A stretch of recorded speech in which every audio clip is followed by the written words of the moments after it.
Hi everyone. So in the last lecture, we were discussing pipeline, the concept of pipeline, the basic idea of pipeline we have already seen. What is pipeline? What is non-pipeline processor? The difference between pipeline versus non-pipeline processor that we have seen. Okay. And some concepts, some questions related to performance of pipeline we have done. Okay. I told you that in the GATE exam, most of the questions, remember, 50% of the questions in the GATE exam, they are from performance of the pipeline, right? Okay, so some questions we have already done in the last class, and the basic concepts we have seen. In this lecture, what we will do, in this lecture we will study the concept of data dependency and the concept of data hazard. Okay, and we will solve a lot of gate questions. This is what we are going to do in this session. Okay, what is the difference between data dependency and data hazard? The difference between these two, that also we will see. Okay, so let's start now. And let me tell you that before we start, let me tell you that if you have studied this pipeline from somewhere else, then there may be a lot of misconceptions. So this is what. Hi everyone, am I audible? Let me know. Is the audio video volume, is everything clear? Okay. So now what I'm saying that if you have already studied this pipeline concept from somewhere else, then if you have studied from non-standard resources, then there may be some misconceptions. So those misconceptions also we will see, and we will see the difference. What is the difference? And on this difference, there are some gate questions. There are some good quality gate questions. Those also we will solve. Okay. So let's start now. Let's start with our first question. This is the gate question. So can you try this? Can you try this question? Try this.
Okay. So let's see this.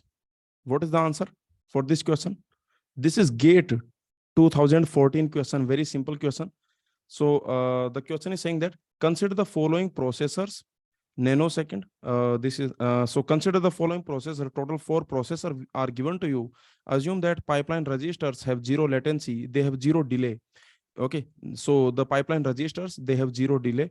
Now the question is saying that you have total 4 processors, P1, P2, P3, P4. These are pipelined processor. This is 4 stage, 5 stage, 5 stage. Okay, so these are the stages of the pipeline. It means that in this pipeline, in this processor, you have separated the hardware basically in a sequence of 4 stages, right? Okay, this is the meaning, correct? So this is what you have done, that in this P1 processor, you have separated your hardware in a sequence of 4, I can say, stages. These are called the stages. Okay, maybe for example, maybe you are instruction fetch here, instruction decode here, execution here, and here you are accessing the memory, accessing the data memory, and also writing back to the register. Okay, so this is how you have done. And there are some pipeline register. And why these registers are used? Tell me, what is the reason to use these registers? What is the reason? What is the reason to use these registers, these pipeline registers, these inter-stage registers? These are called stages. Stage 1, stage 2. So for example, this is your stage 1, this is your stage 2, this is your stage 3, this is your stage 4. So why we use I can say inter-stage register? So they hold the required information, right? Okay, so they hold information. they hold information, okay, for future stages, for other stages, not necessarily like future stages. Okay, they hold information for other stages. Okay, they hold information for other stages. See, this information can be like depending on the stage. Like for example, what is the what this stage S4 is doing, depending on that, maybe some information this entry stage register has. Okay, so anyway, the point is that these entry stage registers, they hold some useful information. They will hold information for other stages. Okay, anyway, now the question is saying that pipeline registers have zero latency. They do not have any latency. And I told you one thing, that there is a you have there is a clock, right? Okay, so there is a clock, and I told you that all the stages and these intermediate registers, okay, these entry stage registers, they all are synchronized. All of them are synchronized by the same clock. So there is a clock. Okay, so all of them are synchronized by the same clock. And this clock has some of course, this clock has some cycle time. This is your clock. So this clock has some cycle time. This will have some cycle time. Okay, and normally within a cycle, this one stage will do its work. Okay, this is the concept, like within a cycle. Okay, this stage will do its work, this stage will do its work, this stage will also do its work, and this stage will also complete its work. Okay, so within a cycle, remember, there is a clock, and all the stages and all the inter-stage registers, all of them are synchronized. They are synchronized by the same clock, and this clock is like this. Okay, this we have already seen in the digital logic. This is your clock.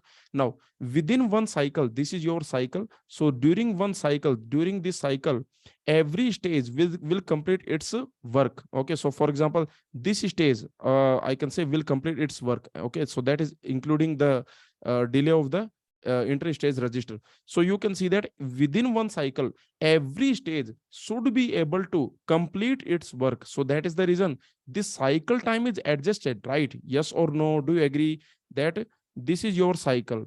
Okay, this is your cycle. This is yours. So this is the this is the clock.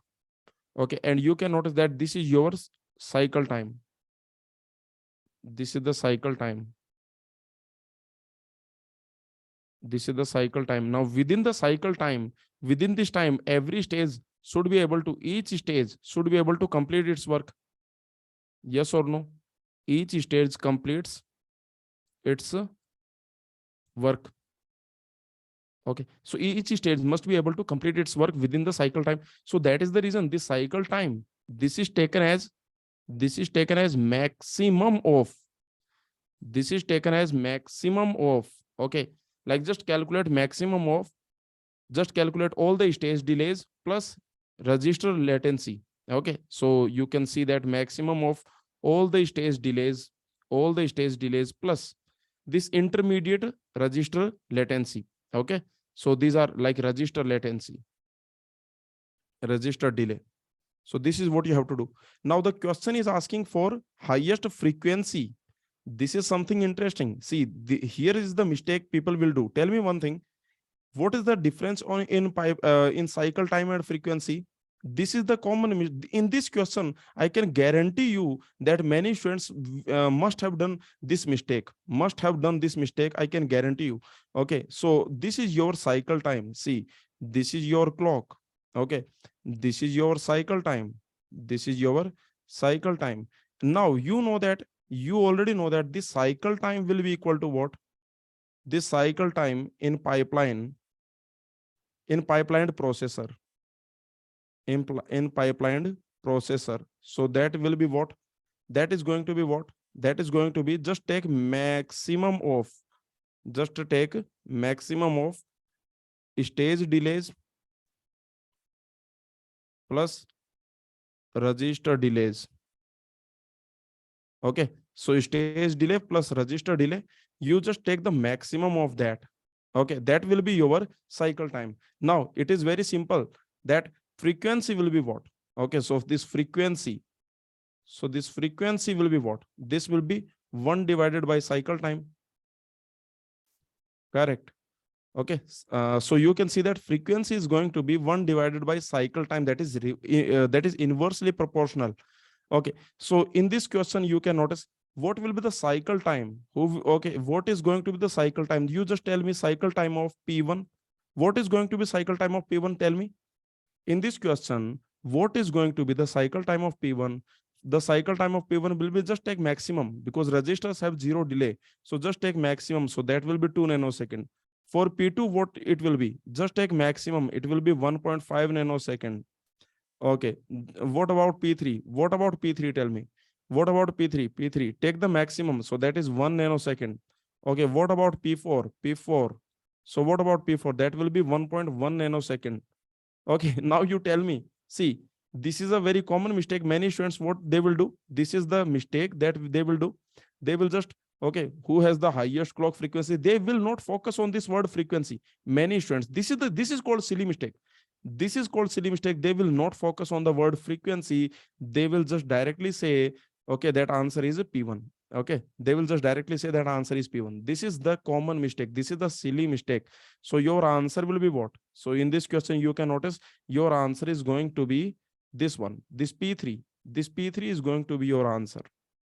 Okay, so that will be your answer. Remember, that will be your silly mistake.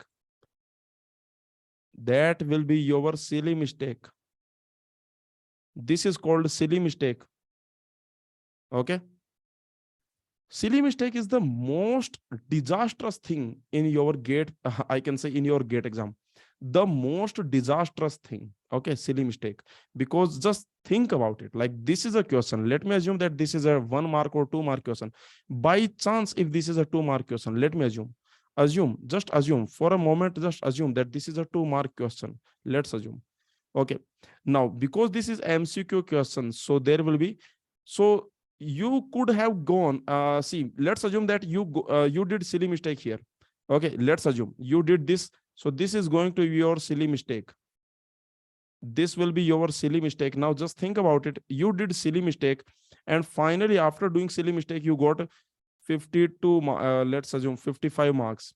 Okay, so actually how many marks you could have gotten if you did not do this silly mistake? This silly mistake, if you did not do, then you will get 57.66 marks. Can you see the difference? Can you see the difference? Okay, a lot of difference. Let me tell you, this is your difference between IIT and NIT. Is this clear? This is the difference between NIT and IIT.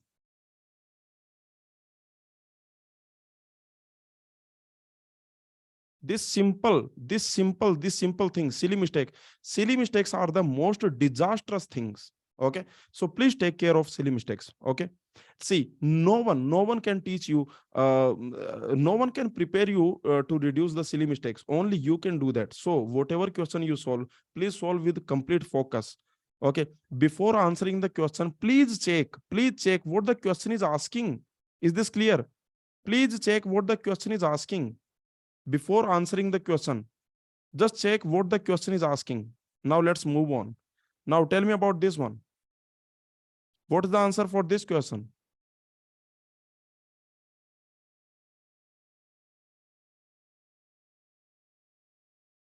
Tell me.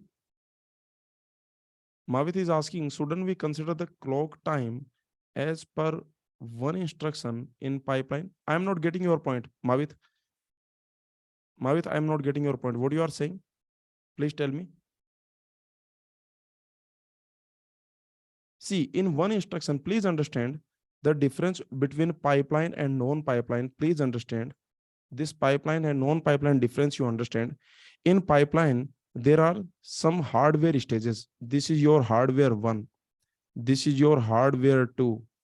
This is your hardware 3. Okay. Now, in this pipeline, what happens?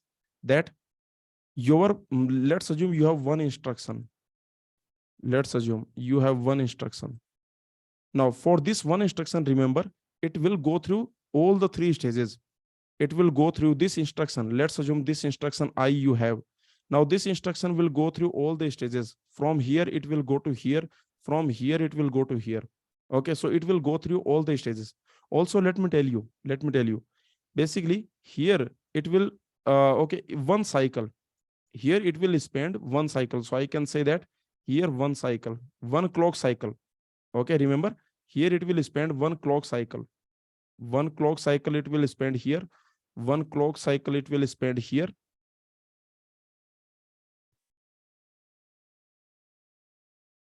And one clock cycle is it will spend here. This is the normal scenario in the pipeline. Is this clear?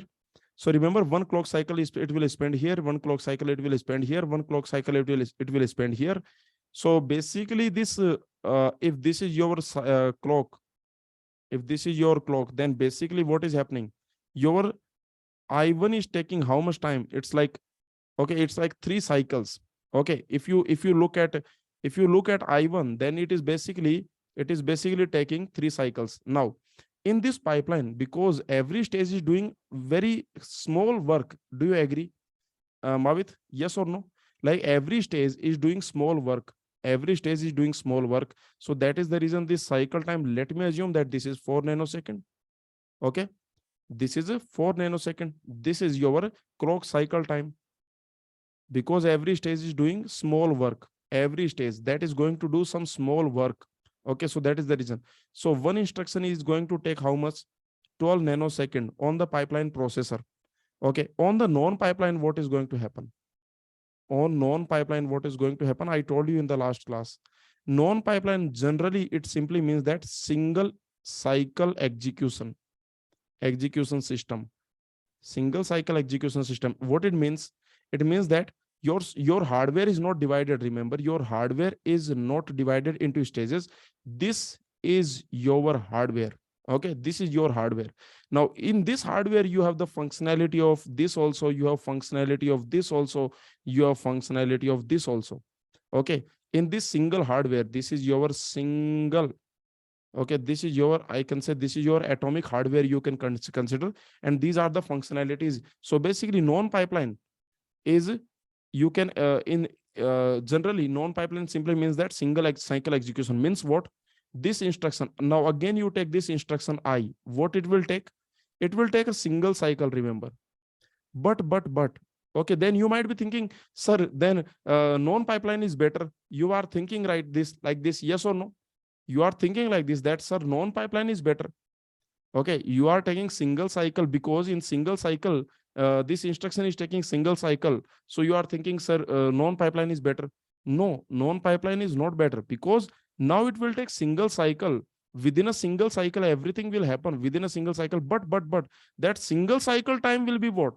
That single cycle time will be 12 nanosecond, right? Is this clear? Please tell me.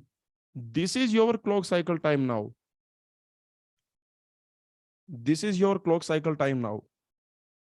Is this clear now? Let me know, Mavit. So, and I told you, always keep this in mind. I told you that this is your home washing machine. Okay, just consider this example. You consider in your mind your home washing machine and some professional, some shop washing, some washing shop. Okay, some washing shop you have. Okay, some washing shop you have. Now what happens that in your home washing machine, automatic machine, if you have, let me tell you one more thing. If you go to IISc, I don't know about other IITs, but I know about IISc. In every hostel, for every, I can say 5 or 10 rooms, there will be one washing machine. Okay, so they will provide, like you don't have to do anything. Okay, so what you will go, okay, when you go to IISc, then for every, I think, like in my hostel, particularly in my hostel, on 10 rooms, total 10 students, okay, 10 people were sharing one washing machine. There was one washing machine, automatic, completely automatic, fully automated. Like this will do the washing, this will dry also. Okay, this was fully automated, a brand new technology. Like it's not a typical like, because this is like, so it's not an old, I can say. So it will be a very, I can say, brand new washing machine. Of course, maybe some charges are there, I don't remember right now, but some charges are there, one time charges, only one time charges are there. Okay, you just have to give, I think 300 or 400 one time you have to give, and then you can use it for 2 years. Okay, For the next 2 years, you can use it anytime, any number of times, no restriction. Within a day, you can use it for 10 times or 20, like whatever, that is your choice. Anyway, so let's see this. So this is your home washing machine. What it will do? This is your automatic washing machine. It will do everything. But how much time it will take? Once you set it up, it will take, for example, maybe 80, maybe 90 minutes, right? Okay, have you experienced this? I don't know like which washing machine you have in your house, but maybe, okay, I'm taking the example of IISC washing machine. This is your IISC hostel washing machine. So it will take 90 minutes, it will take. Okay, you can set the timer depending on your requirement. So let's assume that uh, let's assume 90 minutes. Okay, so it will do everything. This washing machine is going to do everything. It will wash your clothes, it will dry your clothes, it will okay, nothing else it will do. Okay, I think only this. Okay, so anyway, so it will wash your clothes, it will dry your clothes. So that is the mechanism it will do. Now once you set it up, okay, once you start it, it will take 90 minutes. It will take for one instruction. Like consider yourself as one instruction for one person. Okay, one person. So how much time one person? 90 minutes. So you tell me, if there are, let's assume there are 100 people, then how many? Then how much time? If there are 100 people, then how much time? It is going to take 90 these many minutes. It is a lot, right? Now consider this washing shop. And let me tell you one more thing. In ISC, there is a washing shop also. Okay, so there is a washing shop also in ISC. This is a new, let me tell you, like I left ISC in 2020, and in this year, like just before leaving ISC, I think 3 or 4 months, just 3 or 4 months before I left ISC, this washing shop came in ISC. Okay, so I hope you go to ISC someday for your MTech, research. Okay. So just this is a beautiful college. You just check it out. Okay, just go there and you will love the environment. Okay, love the college, the beauty, like the natural beauty of this college you will definitely love. Okay, so anyway, what I'm saying that there is a washing shop also. This is a new, I don't know if it is working right now or not, but it started when I left. It started at that time. Okay, so anyway, so there is a washing shop. In this washing shop you can go, and there are many big machines. Many big machines are there. Okay, so let me assume that this is a machine where you can wash, this is a machine where you can dry. Okay, now what is going to happen? Because you are only washing, right? So it will not take 90 minutes. Do you agree with me? Do you agree with me that it will not take 90 minutes? Maybe you can maybe assume 50 minutes something. Okay, maybe it is taking 50 minutes to wash, and maybe dryer also taking some, maybe it is also taking some. Okay, let me take some. So let's assume 60 minutes to wash and 40 minutes to dry. Okay, 40 minutes to dry.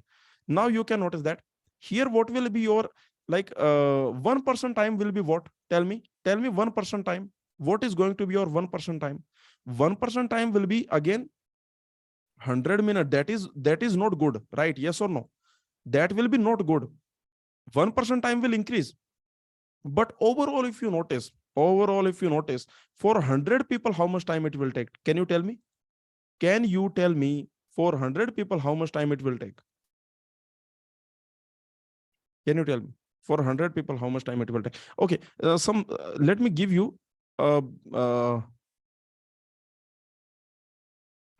yeah. So tell me, how much time it will take? Now, something beautiful is happening here. You just tell me simple thing, a very simple thing I'm asking. Let's assume this is you, okay, and your what I'm saying. So let's assume this machine, because this is taking only 40 minutes, right? Yes or no? So it will stop its work in 40 minutes. In 40 minutes, it is over. But then can you immediately use it? No, for 20 minutes, it will be idle, right? Yes or no? For 20 minutes, it will be idle. Do you agree? Yeah, right. Okay, so for 20 minutes, because the washing, first you will do the washing. Now, even if in 40 minutes, this will do its work. Within 40 minutes, the work will be over. But still what will happen? It has to wait for next 20 minutes. Okay, so for 20 minutes, this will be idle. Okay, so that is the point. So finally you can notice, for 100 people, how much time? For one person has to go through both the stages. Okay, one person will go through both the stages. But when the first person is here, then the second person is here, right? Yes or no? Do you agree? So when the first person is here, then the second person is here. So you can notice the first person will go through, I can say, 2 cycles. You can consider 2 cycles, but the remaining people will go through only one cycle. Okay, because as soon as it will be over, the next will come here. So it's like this person, the first person will go through this also.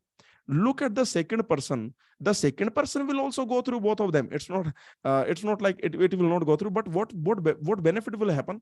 See, the first person is going through, the second person will also going through, but the difference it will happen is, once the first person is out, then the second person will not be here, the second person will be here. That is the benefit, right? Yes or no? This is the benefit. Similarly, the third person will go through how many cycles? Tell me. The third person will go through how many cycles? The third person will go through how many cycles? It will also go through 2 cycles. Okay, the fourth person also go through 2 cycles, the 10th person also go through 2 cycles. But where are the savings? Where are we saving time? Where are the savings? The savings are here. Once the person 1 is gone, the person 2 will be here. Once the person 2 is gone, person 3 will be here. Once the person 3 is gone, person 4 will be here.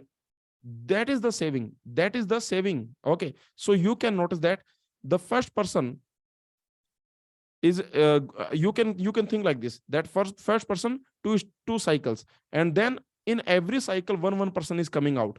Okay, multiplied by 60 minutes. So your answer is what? This is your answer. Almost, I can say, this is very less than this, right? Do you agree that this is very much less than this? So you can just calculate this answer. So definitely you can see that a lot of saving. Okay, let's just compare these two. This value and this value you compare. So definitely this is, like, I can say, much less. Okay, Mavit is asking why 60 in this analogy. The 60 in this analogy, because even if this work is done, this dryer has to wait for 20 minutes, right? Tell me.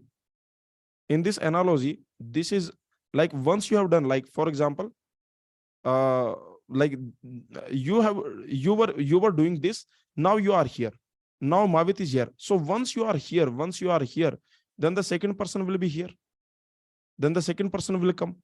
Now you can notice in 40 minutes you will go, within 40 minutes you are gone, but still, can the second person come here when you are gone? Tell me, Mavit. No, array, second person has to do 60 minutes, right? It has to do 60 minutes.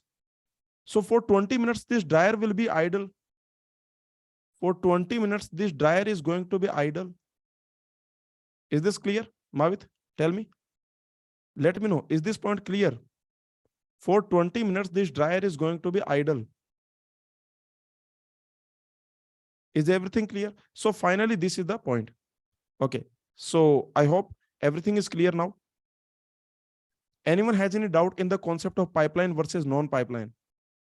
Do you have any doubt in the concept of pipeline versus non-pipeline? So far, whatever we have seen, whatever question we have seen, is everything clear? Do you have any confusion, any doubt, any like anything? Let me know. Mavit, please tell me. See, this is a simple concept. I told you that this is a very natural concept. Yes or no? In the first class, what I told you, that pipeline is a very natural concept. It is just a common sense concept. Pipeline is everywhere. Okay, now let's come to the next question. What is the answer for this one? What will be the answer for this one? This is GATE 2000 question. Comparing the time T1 taken by a single instruction on pipeline CPU with the time taken on non-pipeline. So tell me what will happen. You can easily see that for a single instruction, pipeline will not save any time. Yes or no? For a single instruction, pipeline cannot save you time. Do you agree? Okay. So this pipeline, this is not going to save you time for a single instruction. This is not going to save you time. We have seen many examples, many questions we have seen. In the last class, we have seen this, right? Do you remember? In the last class, there was a question M7, M9 pipeline. Sorry, M5 pipeline, M9. So this type of questions we have done. So anyway, you can see that for a single instruction, we cannot save time. Okay, for a single instruction. And what is another reason? The another reason is, first of all, another reason is, in the pipeline there is a concept of inter-stage buffers. That is also some time consuming. Yes or no? It will also consume some time. Okay, so some delay will be consumed by this also. So that is the point. Some delay will be consumed by this also. In the non-pipeline, there is no concept of stage also. There is no concept of stages. You don't have any concept of stages. So there is no concept of inter-stage buffer. So there is no that extra delay is also not there. Okay. Anyway, the point is that for a single instruction, we are not going to save time. In the previous analogy also, you can see this. Okay. But the point is that when you have a lot of instructions, when you have large number of instructions, then definitely you will save time. Then a lot of time you will save. So that is the reason.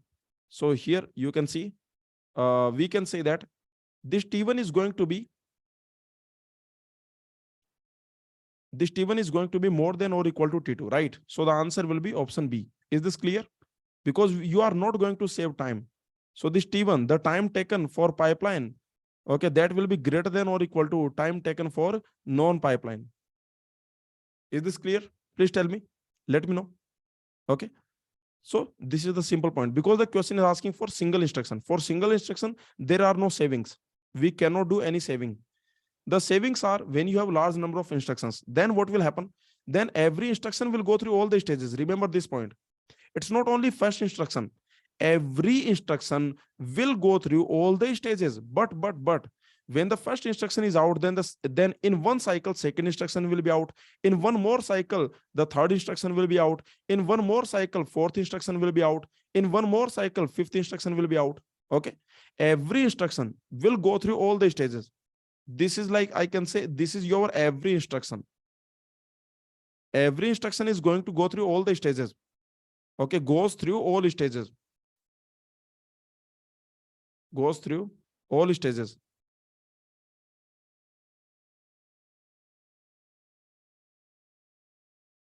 But the savings will happen here.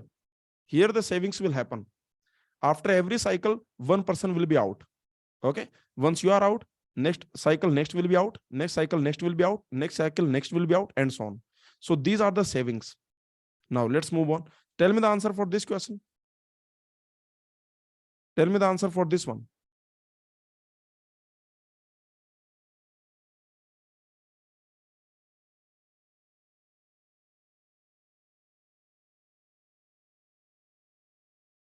Swagtendu is asking a nice doubt. Can it ever happen that combined time taken by all stages in pipeline system is less than time taken in non-pipeline system? So this will never happen actually, Swagtendu. See, this will never happen because it's like this. See, basically, first, there is non-pipeline concept. There is a concept of non-pipeline. Okay, first there is a concept of non-pipeline. Like in this non-pipeline concept, a lot of hardware are working together. Okay. Now, so for example, instruction fetch. Now, whatever it is doing, you tell me, let's assume it is taking 5 seconds. You need 5 seconds for instruction fetch. Let's assume you need 4 seconds for instruction decode. Now, once you convert this to pipeline, tell me, can it suddenly happen that, okay, because you are converting to pipeline, okay, this instruction fetch, this will still take 5 seconds, maybe more because of, why more? More maybe because it has to put some data in the intermediate register also. Okay. Yes or no? Some more work it has to do because there will be some connections. There will be some forward, backward connections will be there. Okay. So you can notice that this is going to happen that, okay. So these are the, now you can notice that finally for this instruction fetch stage, look at this instruction fetch stage, the work will be more, I can say. Okay. Yes or no? Some more connections, some forward connection, backward connection, or I can say this entry stage buffer. You have to take care of entry stage buffer. You have to put information in the entry stage buffer. Okay. So that other stages can use it. You have to put the data in the entry stage buffers, information, useful information in the entry stage buffer so that other stages can use it. So ultimately, the point is very simple that it may increase, it will not decrease, it may increase. Okay, so this is the point. So this is never going to happen that for one instruction you don't have any savings. Okay, for single instruction there are no savings, but when you have a lot of instructions, then definitely a lot of saving will happen. I told you this is the reason. This is the reason. Individually, every instruction will go through all the stages. Okay, so for single instruction we do not have any savings. Individually, every instruction goes through all the stages. Every instruction, not only first instruction, second instruction, third instruction, fourth instruction, every instruction will go through all the stages. But the savings are here. These are the savings. These are called the savings. Okay, once you are done, next will be done, next will be done, next will be done. In every cycle, 1% will be done. In every cycle, 1% will be done. This is the savings.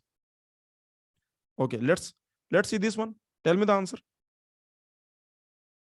This is GATE 2011 question. Consider an instruction pipeline. There are 4 stages. Okay, so what the question is saying that, so all the normal delay for the stages and pipeline registers are. So basically this pipeline is given to you. There are 4 stages in this pipeline. Now tell me, what is the answer here?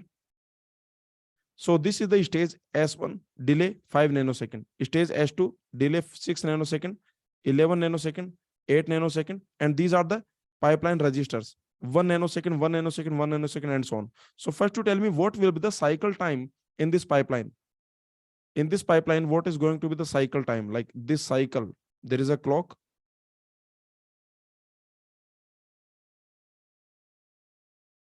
Okay. So for this clock, what is the cycle time? What is going to be the cycle time? Tell me, for this pipeline, what is going to be the cycle time? So the cycle time is going to be, you can just calculate like 5, 6, 11. So the answer is going to be 11 plus 1. That is the maximum. So it will be 12 nanosecond. Approximate speed up in the ideal conditions, under ideal conditions with the non-pipeline implementation. Okay, so the question is asking for speed up. First, you tell me, if you have n instructions, then how much time it will take for pipeline processor? In the pipeline processor, how much time it will take if you have n instructions? Your 12 nanosecond is the cycle time. So it will take the first instruction.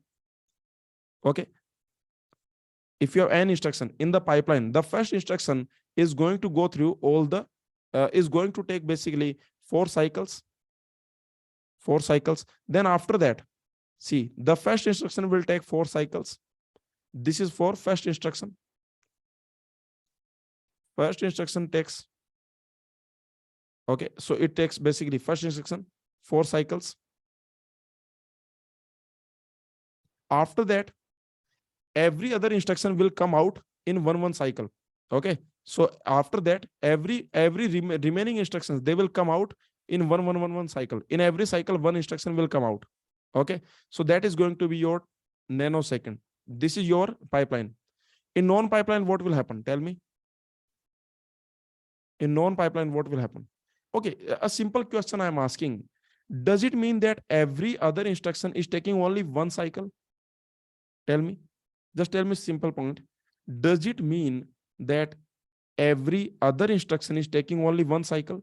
No, it does not mean. Remember, every instruction will go through all the stages.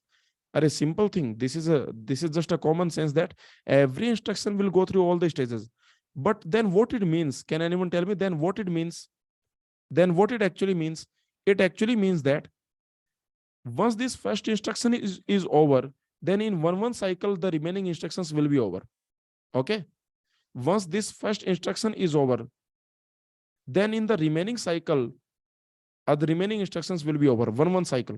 Okay. For the remaining cycles, they will be over in one cycle. Per cycle, they will be over. Per cycle, they will complete. Okay. So they will complete per cycle. After first instruction is over. Is this clear? Okay, so after this first instruction is over, then they will complete in 1 cycle. Okay, so that's the idea. In the non-pipeline, what will be the time for n instruction? What will be the time for n instruction? The time will be n multiplied by. Okay, now just think about it. You consider this as a non single pipeline, like non-pipeline. In the non-pipeline, these things are not there, right? Yes or no? So you just consider, just assume these are the ideal conditions are given to you. The question is saying that ideal conditions, you have ideal conditions. Okay, ideal conditions means that in the non-pipeline also you are taking 5 nanoseconds, 6 nanoseconds, 11, 8. So total one instruction will take how much time? Tell me. In the non-pipeline, one instruction will take how much time? In the non-pipeline, that will take 5 plus 6 plus 11 plus 8. Don't consider the intermediate registers. Don't consider the interstage buffers, because in the non-pipeline there is no concept of interstage buffers. This will happen in the non-pipeline processor. Yes or no? Okay. So in the non-pipeline, do not consider the interstage buffers. These interstage buffers do not consider in the non-pipeline. Okay.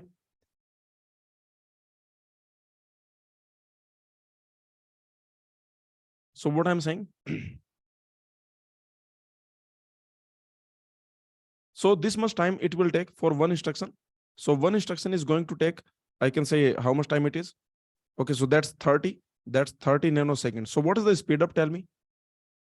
Tell me, what is the speed up?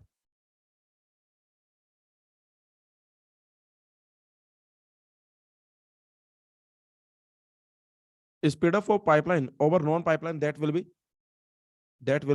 because non-pipeline is going to take more time. Okay, so that will be like non-pipeline execution time, because it will take more time. It will take more time divided by pipeline execution time. So tell me what that will be like. Non-pipeline execution time is like this multiplied by 30 nanosecond divided by the pipeline execution time, that is basically 4 plus n minus 1 multiplied by 12 nanosecond. Now the question is asking for speed up, so you can consider for a large number of instruction what will happen. For a large number of instruction, what is going to happen? So if you take the number of instructions as large, okay, then you can notice this value will be n. Okay, so you can just cancel out. So your final answer will be what? Your final answer is going to be 12 divided by 13, 30 divided by 12, and that is your answer. So that will be like 2.5, right? So this is going to be your speed up. So the speed up will be 2.5. This is your answer. Answer is option B. Okay. Now tell me the answer for this one. Let me know.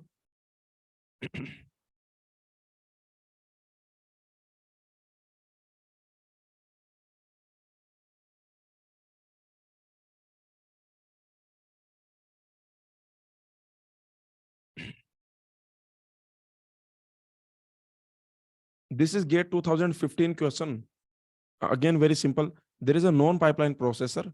The clock rate is 2.5 gigahertz. So from here, first of all, okay, anyway. So there is a non-pipeline processor with this clock rate. Average cycles per instruction is 4. This is given to you. In the question, it is given to you that, okay, that per instruction, you are taking 4 cycles. Okay. One instruction is taking 4 cycles. The same processor is upgraded into a pipeline processor with 5 stages, but due to internal pipeline delay, this is what I told you, right? Okay, when you convert non-pipeline to pipeline, whenever you convert non-pipeline to pipeline, then there is, due to internal pipeline delay, the clock speed is reduced. Okay, so cycle time is increased. Assume that there are no stalls in the pipeline. Don't worry about this stall. This we will discuss after some time. What is these stalls? We will discuss. Right now, do not worry about it. Everything is everything is like ideal conditions. Now, the speed up achieved. So what is the answer? So first of all, in the non-pipeline, what is the cycle time? Tell me. In the non-pipeline, what is your cycle time? You just tell me about the cycle time. Like one cycle time. What is the one cycle time? That is 1 divided by 2.5 gigahertz. Okay. So that will be like 1 divided by 2.5 nanoseconds. This will be your cycle time for non-pipeline. Okay. So in the non-pipeline, this is your cycle time. How much time you are taking for one instruction? Sorry, for like if you have n instructions, if you have like, okay, let's assume if you have n instruction, m instructions, then how much time you are taking? How much time you are taking? Tell me, if you have m instructions, so every instruction is going through total 4 cycles. Every instruction is taking 4 cycles. Okay. So 4 cycles it is taking multiplied by cycle time. This is nanosecond. Okay. So these many nanoseconds, this is for non-pipeline. Okay. So this is your non-pipeline processor. What about pipeline processor? What about the pipeline processor? In the pipeline processor, there are 5 stages. And first of all, you find the cycle time. What is the cycle time in the pipeline processor? The clock speed is reduced to 2 gigahertz. Okay, so that is like 1 divided by these many gigahertz, and that is your nanosecond. Okay, so this is the cycle time.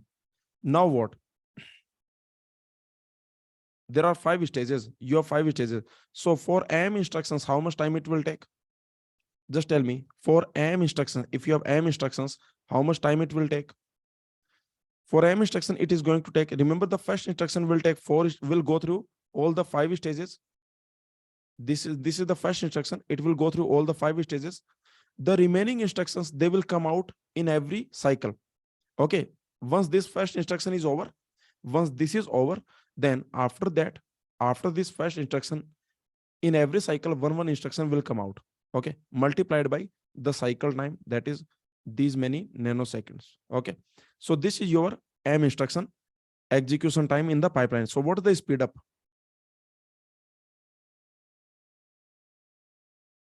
What is the speed up then? The speed up is very simple. Okay. So that will be like non-pipeline. Non-pipeline is 4m divided by 2.5. Okay. This divided by pipeline, that is 5 plus m minus 1 divided by 2. Okay. So ultimately, you can notice if you take m as large, if m is large, then you can notice this m and this will cancel out. Okay. This and this, they will cancel out. So finally, it will be like 4 divided by 2.5 multiplied by 2. So what is the speed up? 8 divided by 2.5. Okay. So what is that? Tell me. The speed up will be what? So you have 80 divided by 25. So that's 3.2. Okay. So that is your answer. So speed up will be 3.2. Is this clear? This is going to be your speed up. Okay. Anyone has any doubt in this? So these are simple questions from the pipeline. Most of the questions are very simple questions from this pipeline chapter.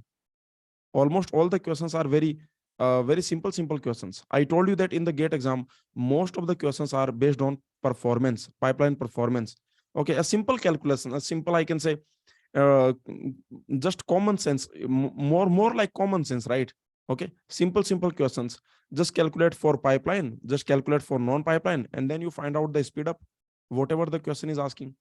All these are the GATE questions. I have taken all the GATE questions. Tell me, what is the answer for this GATE 2016 question? The stage delays in a 4-stage pipeline is these. The first stage is replaced with a functionally equivalent design involving 2 stages of these delays. The throughput increase.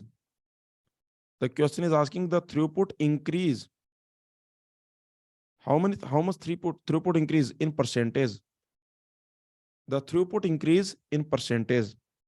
Okay. So let's solve this one. Again, very simple question. What the question is saying that there is a pipeline 1. Let's call it pipeline 1, processor pipeline 1. In this, you have total 4 stages. There are total 4 stages you have. And these are the times. 800. This is taking 800, whatever, picosecond. Okay. 500. then you have 400, 300. And then what we are doing? Then we are converting. Basically, this stage we are dividing. We are having another system. Okay, now this stage we are dividing. So when we divide this, then we are getting 600. So basically, this stage you are dividing so that you are getting two stages now. All the remaining stages are same. The remaining stages, they are basically same, 400, 300. Okay, so now you tell me, in this pipeline one, what is the cycle time? Tell me, what is the cycle time in this pipeline? In this pipeline one, what is the cycle time? That is 800. In this pipeline two, what is the cycle time? That is 600. This is the cycle time. Okay. Now, what the question is asking? The question is asking for throughput increase. Okay. The throughput increase for a large number of, like if you have a, see, the question is asking throughput increase. So you tell me, if you have n instructions, then how much time you are taking? The pipeline one, how much time it is taking the pipeline one? If you have n instructions, then the pipeline one is taking basically, there are total 4 stages plus n minus 1 multiplied by this 800. Okay. So in this much amount of time, basically you are doing n instructions. N instructions you are doing. Remember, n instructions you are doing in this much amount of time. So what is the throughput then? What is the throughput?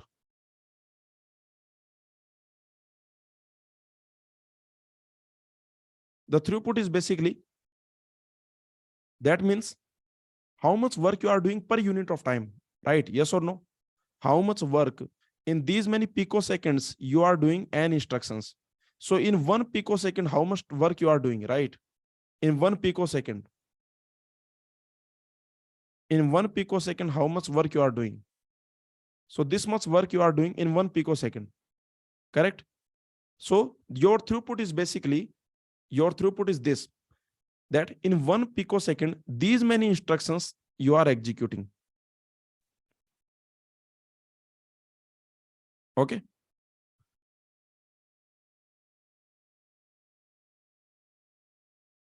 Okay. So what about pipeline 2? What about the pipeline 2? What about the pipeline 2? So in the pipeline 2, this value, first of all, this value will become 5, because now you have 5 stages. This value will become 600. So your value will be like 5 plus 600. Okay. So this is what you are doing. This is the throughput. Okay. Now the question is asking for throughput increase. How much throughput increase in percentage? Okay. How much throughput increase in the percentage? So you just check the throughput. Like in the pipeline one, the throughput, if you notice, just consider this throughput. This throughput, if you notice, that is in the pipeline one, that is n divided by 4 plus n minus 1 multiplied by 800. In the pipeline 2, this throughput is n divided by 5 plus n minus 1.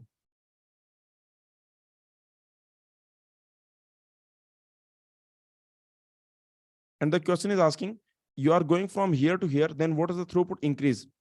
Throughput increase means the difference divided by the increase we are finding. Okay, the change divided by original. This is the change that is happening. Okay, this much change.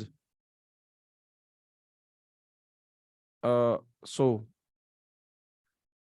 throughput increase. So I can say that from this data you remove this data. Okay, so from this data you remove this data. It's like from this data you remove that data. Okay, second minus first. So anyway, so what we are saying, okay, so let's call it like P1.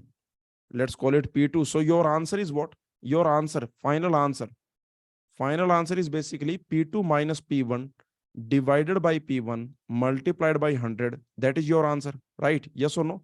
P2 minus P1 divided by P1 multiplied by 100, because the question is asking for how much percentage increase. in the throughput. Now you just calculate P2 minus P1. Okay, just like P2 minus P1 you calculate. One more thing I want to ask you, like finally, will the answer be in terms of n? If we do this, will the answer be in terms of n? Will your answer be in terms of n? If you do this, tell me. If you do this, will your answer be in terms of n? Okay, so just check it out. So let's do this. So from P2 you subtract P1, what you will get?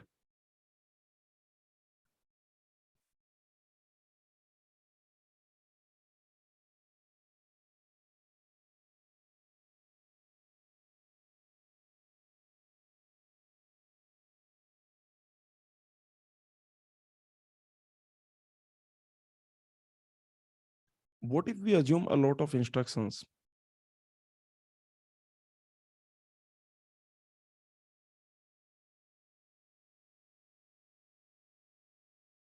If we directly assume a lot of instructions, like if we directly assume a lot of instructions, okay, calculation can be easier, right? Okay, so what you do, see, already we are taking for n instructions, right? We are taking for n instructions. Let's assume n is large. Let's assume n is very large. Okay, so if n is very large, this number of instructions, if you compare, see, whenever you are comparing these any two processor, then you will compare for the large number of instruction, right? Their progress you will consider for large number of instructions. Okay, so if you consider for large number of instructions, if you do not consider for if you do not compare them for large number of instructions, then this n will not cancel out. Okay, in this, like if you do this, this n will not cancel out. If you do this P2 minus P1 divided by P1, if you do, okay, this n is not going to cancel out. This n will remain. So what you do directly, whenever the question is asking you for comparison of two machines, then most of the time, like either they will mention it. See, do you remember in the last class we had one question, this GRE question M5 M7. In that question, the question was asking for one instruction, like for one instruction, compare the two processor.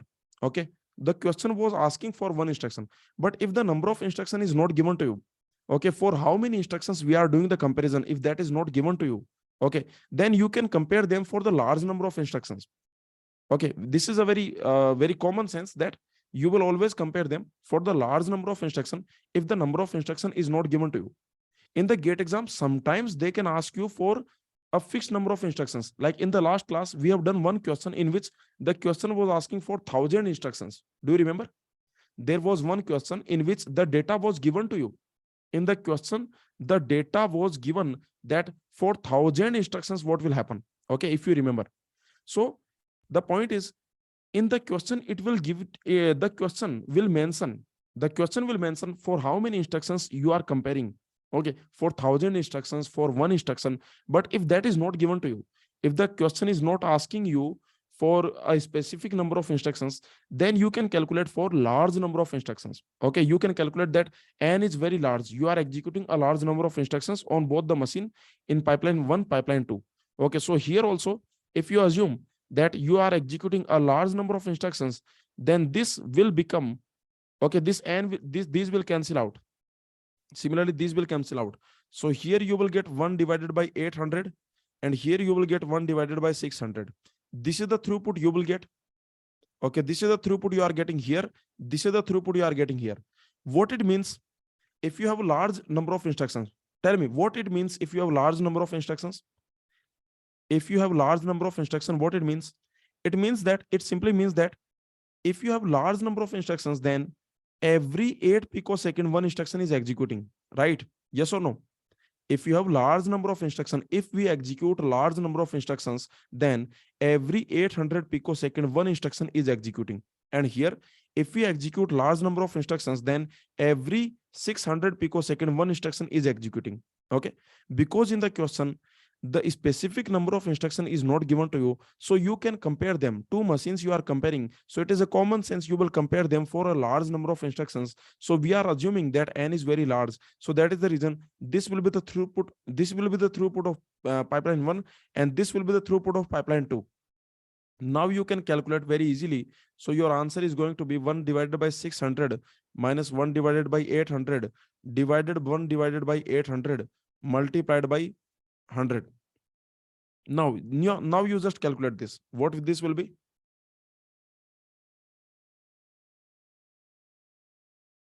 Tell me what this will be. Is this correct?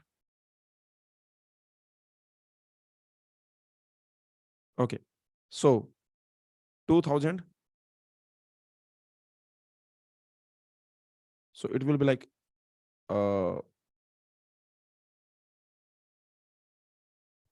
okay, so it will be like 33.33. This is your answer. So the question, for this question, the answer will be 33.33. 33.33%. Okay, is this clear? Tell me, is this clear? See, very simple thing. First, we are finding for n instructions.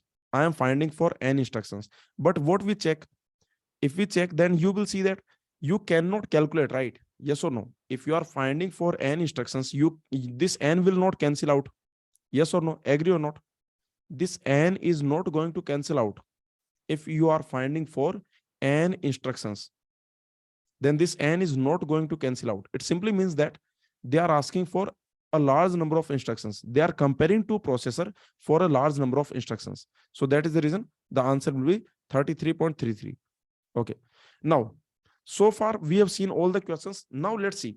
So far, did we consider anything else? Like we are just considering ideal situations. Correct. Your pipeline, non-pipeline. Okay. And we are considering ideal situations. So life is so good right now with pipeline. Okay. Because of pipeline, a lot of time you are saving. A lot of time you are saving because of pipeline. Okay. But wait, there are some problems. See, life is not that easy, right? Yes or no? Like if you have pipeline, you are having many benefits. You are saving a lot of time. But because of pipeline, some problems must be there. Yes or no? Because of pipelining, you are doing the pipelining. Okay, you are separating the hardware. Some problems must be there. Okay, so those problems we need to discuss. Okay, so now we need to discuss the concept of hazards. This is the concept, hazard concept. What is the concept of hazards? That is very important. Okay, so far what we have seen, see, this is what we have seen. So far we have seen this concept. The concept of pipeline we have seen. So far we have seen that this pipeline is basically executing instruction concurrently. This we have seen. This is done. Now this is what we need to see. We need to see different hazards, difficulties in the pipeline processor. When you have a pipeline processor, then what difficulties you will face. Now let me tell you, there are many type of hazards. Okay, so when you have pipeline, see, when you have pipeline, there will be some difficulties because of pipelining. You are doing the pipelining. This pipelining you are doing. When you do the pipeline, when you separate the hardware, then some difficulties will come. Okay, so because of this pipelining, some hazards will come. I can say some unwanted situations will occur. Some unwanted situations will occur. Let's call them hazard. Unwanted, these are the unwanted situations. We are calling them hazard. There are three types of unwanted situations. Okay, hazard is basically a wrong result. Okay, data hazard. Okay, I will tell you. Data hazard means wrong result, producing wrong result. Okay, anyway, so there are some unwanted situations. One type of hazard is called structural hazard. This is not so important. We will discuss it at the end. Not so important. From the gate exam point of view, it is not much important, but we will discuss this at the end. Okay. Now, another is data hazard. And another is control hazard. These two are very important. Okay, these two are very important. Among these two, this is very easy actually. This is small and easy, but this what you have to understand. Okay, so anyway, these are important. So first we will start with data hazard. let's see the concept of data hazard. So you try to understand this concept of data hazard. Now, see, now let's take a example of car manufacturing plant. Okay, so car manufacturing plant, let's consider. In this car manufacturing plant, let's assume there is a team. These are the team of people, like they are using pipeline. Let's assume they are using the concept of pipeline, and what they are doing, they are having a team of people. This team of people, let's assume P1. This team of people, what they will do, they will install the front tire. Okay, so what is their work? Their work is to install the front tire in the car. Front tire they will install. Then these people, what they will do, they will install the back tire. Okay, the back tire they will install. And then this team of people, what they will do, let's assume the remaining body. Okay, they will put the remaining body. The remaining body they will put. Okay, now you tell me, life would be so good if this happens. Life will be very good if this happens. There is a car, the car comes here, and okay, they will install the front tire. Okay, remaining body or chassis, right? Okay, so you can see that the life will be very good if they install the front tire. Then this team will install the back tire, and then this team will install the remaining body. Okay, life is very good if this happens. For example, when the car 1 is here, then what will be happening?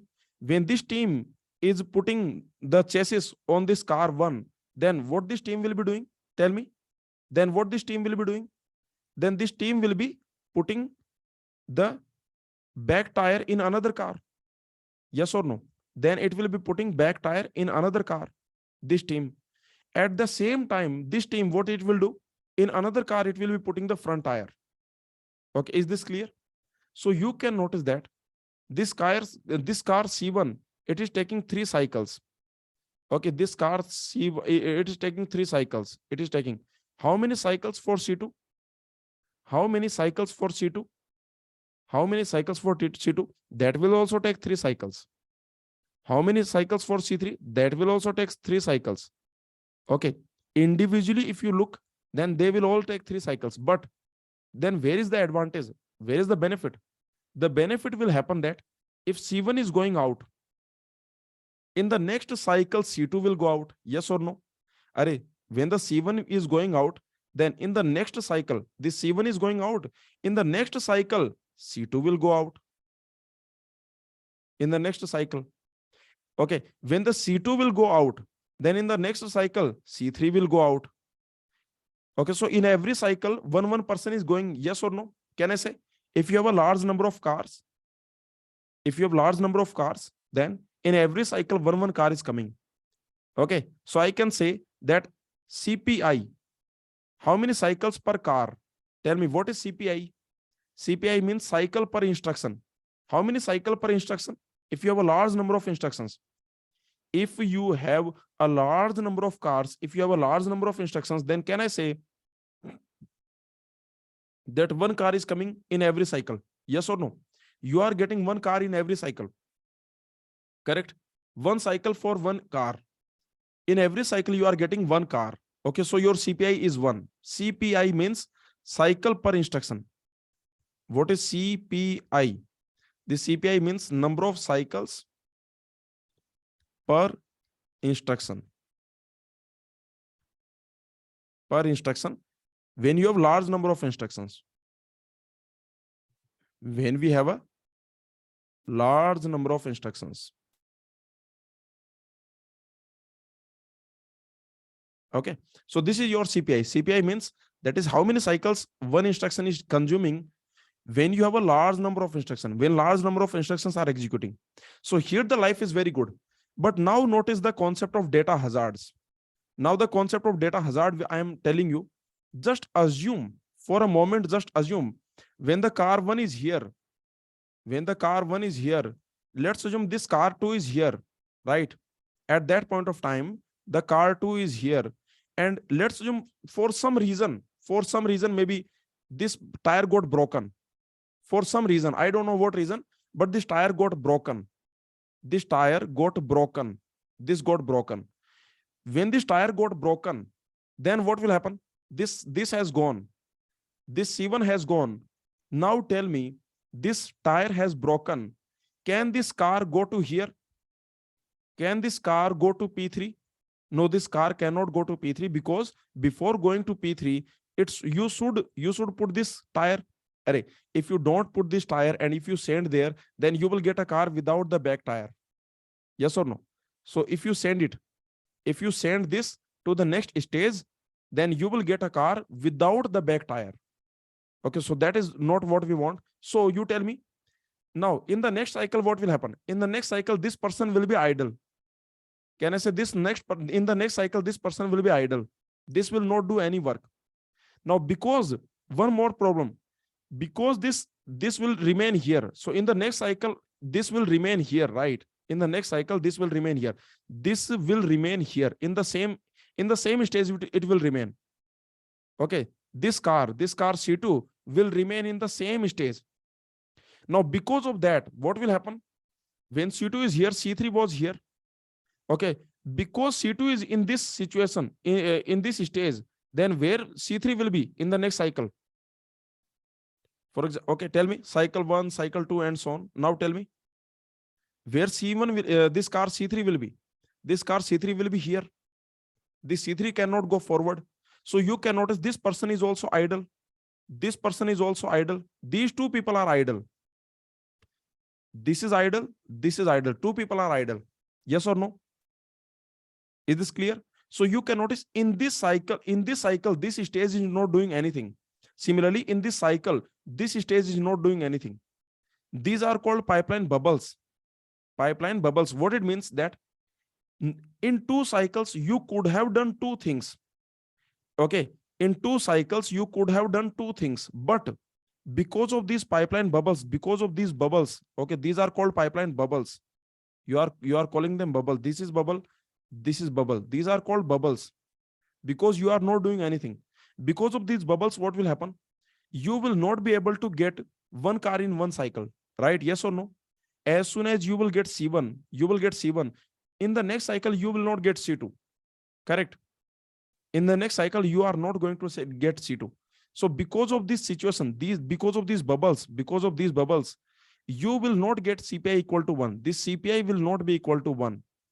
So it will be less than 1 or more than 1. Tell me. It will be less than 1 or more than 1. If this happens, then it will be less than 1 or more than 1. It will be more than 1 because you will take more cycles. You are taking more cycles per instruction. So in this situation, CPI will be more than 1. CPI will not be less than 1 because you are taking more cycles per instruction. Very simple. So this is the analogy. Now forget about this analogy and come back to our pipeline. Did you notice one thing that most of the time we are discussing 5-stage pipeline? Did you notice? Most of the time I am taking 5-stage pipeline. Okay, most of the time I am taking this pipeline that where you have instruction fetch, then you have instruction decode and register read. Then you have execution. Execution means ALU. And then you have data memory read. And then you have write back, register write back.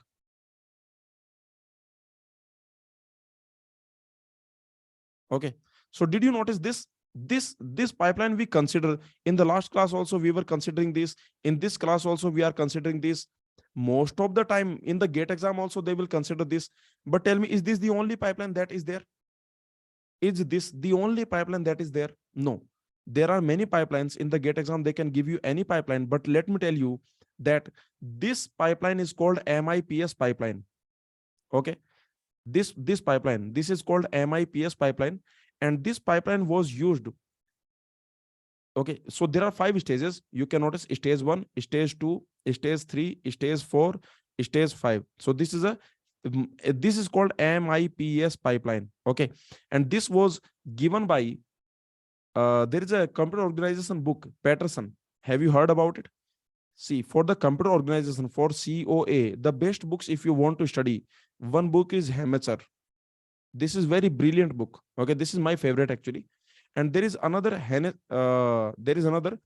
Hennessy Patterson.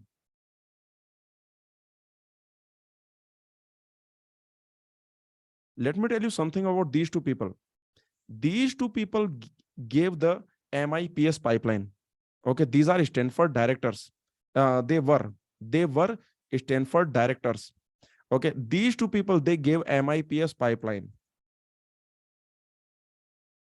And this MIPS pipeline was used in the RISC processor.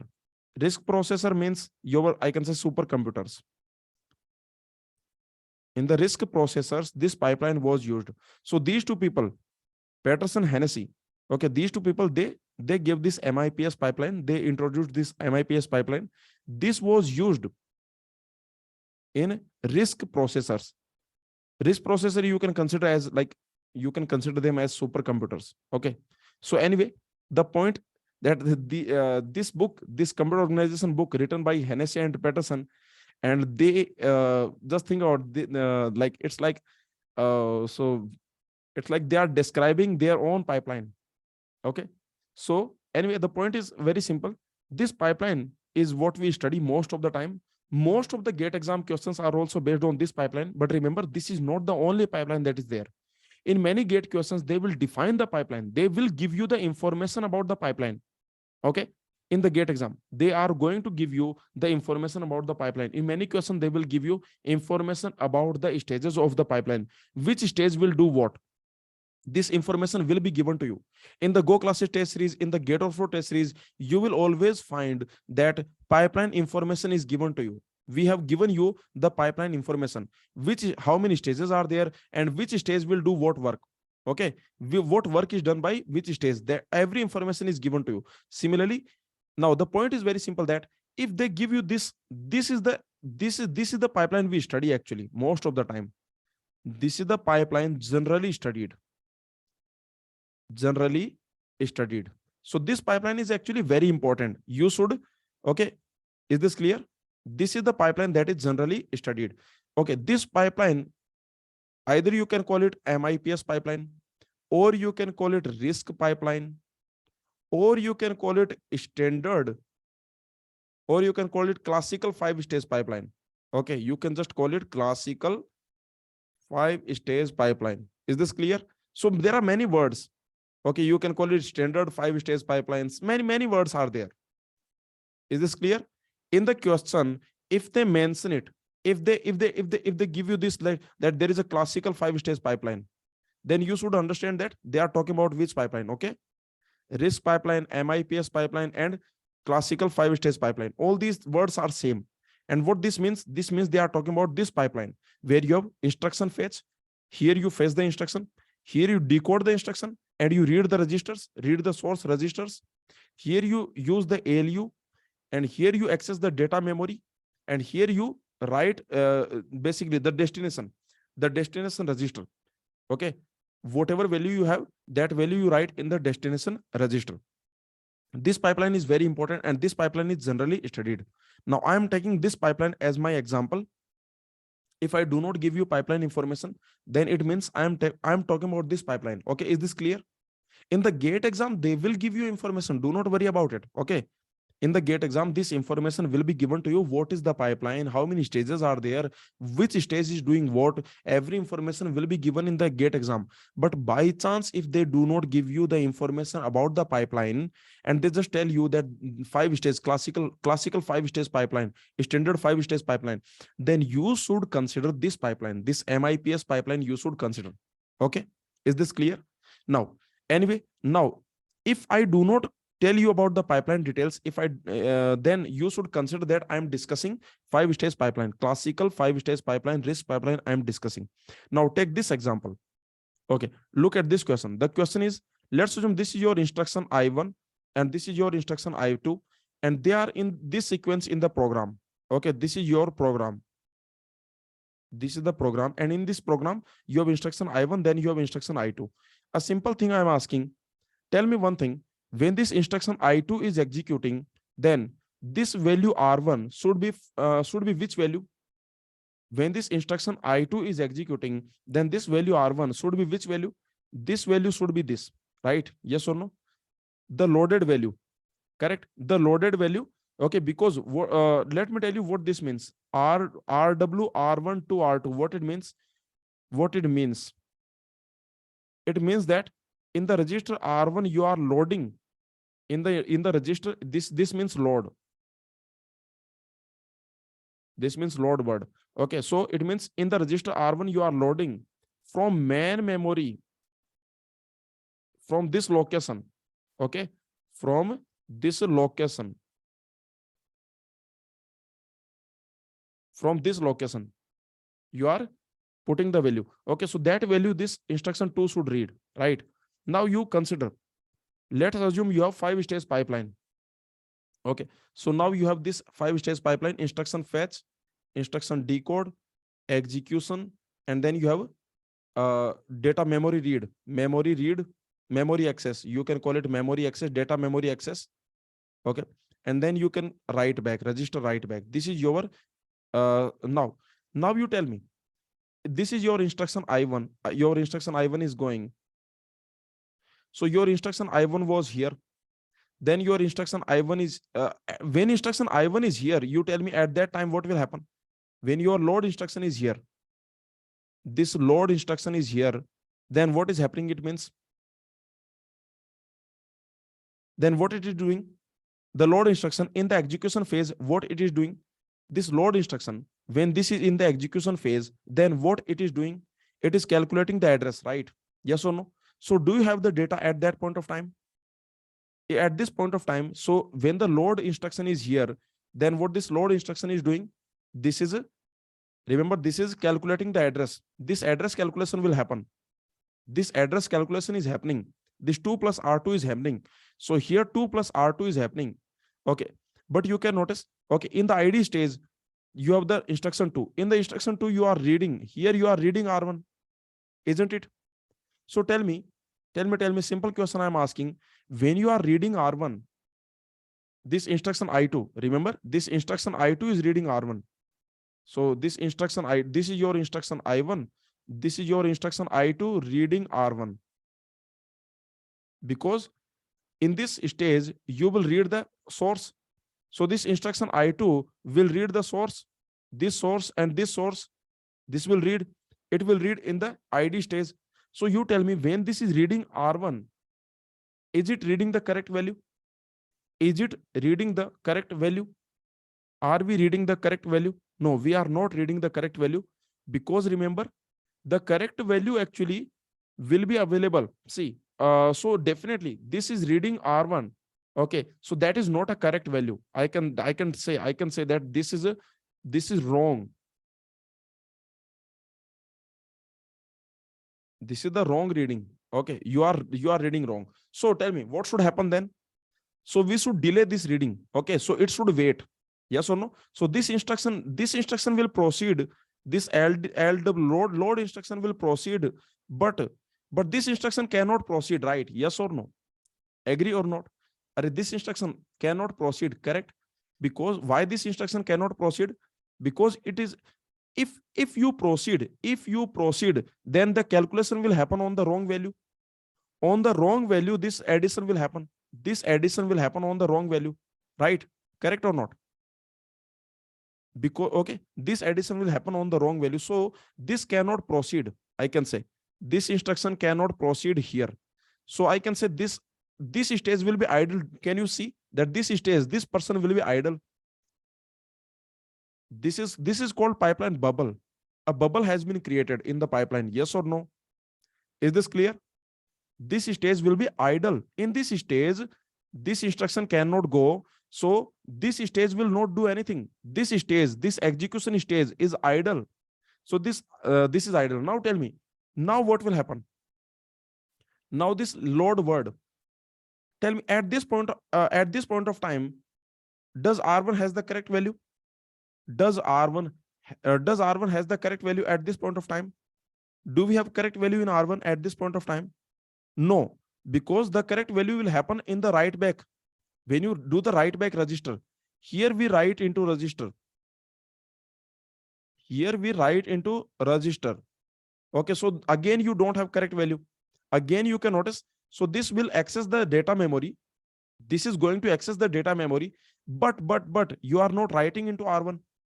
You are accessing the register, like the value, the correct value. This instruction has the correct value. So who has the correct value? Who has the correct value? This register has the correct value. Intermediate register, right? This intermediate register has the correct value. But that correct value is not in the R1. Yes or no? R1 does not have that correct value. This interstage buffer, this interstage buffer has the correct value. So that value is here, but you don't have that value in the register R1. So again, what will happen? Tell me. So when this load word will go here, can this instruction go? Can this instruction move forward? Can this instruction move forward? Again, it cannot move forward. Okay, so again, it cannot move forward. So here will be bubble, here will be bubble. So there are how many bubbles? So these are the bubbles. This instruction will remain here. Now here what will happen? Here finally you are writing into R1, but there are two cases here. There are two cases here. You are writing into R1, but maybe you are writing into R1 at the end of the cycle. Yes or no? Are yes or no? At the end of the cycle you are writing, maybe at the end of near, like maybe you are taking the entire cycle to write. So if you are writing at the end of the cycle, you are writing at the end of the cycle. See, if you write at the end of the cycle, at the end of the cycle, if you are writing into R1, then again R1 does not have, then again we cannot read. Yes or no? Is this clear? If you write at the end of the cycle, again, if you are writing, then then it what means? It means that the R1 will have correct value at the end of the cycle. At the end of the cycle, it will have the correct value. Okay. So again, and let's assume this I2 is, let's assume the reading is happening in the first cycle. Reading happens, let's assume in the first half. Happens in first half. So let's assume that writing happens in the second half and reading happens in the first half. So when the writing is happening, okay, means let's assume writing is happening here and the reading is happening here. So you are writing the R2 here. Sorry, you are writing R1 here, but the reading is happening here. So tell me, can I2 read? Can I2 read R1? Can I2 read correct value of R1? This instruction I2, can it read correct value of R1? Again, no. Again, no. So again, you can notice the load word will complete, but again, it cannot proceed. So there will be 3 bubbles, right? Yes or no? There will be 3 bubbles. Is this clear? You will have total 3 bubbles. Then finally, in the next round, in the next cycle, this I2 will go. In the next cycle, this I2 can go. There is another situation. Another situation is what? This is the another situation. Let's assume that register read happens here. Let's assume register read happens here and register write happens here. Let's assume. Okay, register read happens in the second half and register write happens in the first half. Now what will mean? It means that the load word will write in the first half. In the first half, the value of R1. Now R1 has the correct value. Okay, so now there is no problem. Now I2 can read. Now I2 can read the correct value. Yes or no?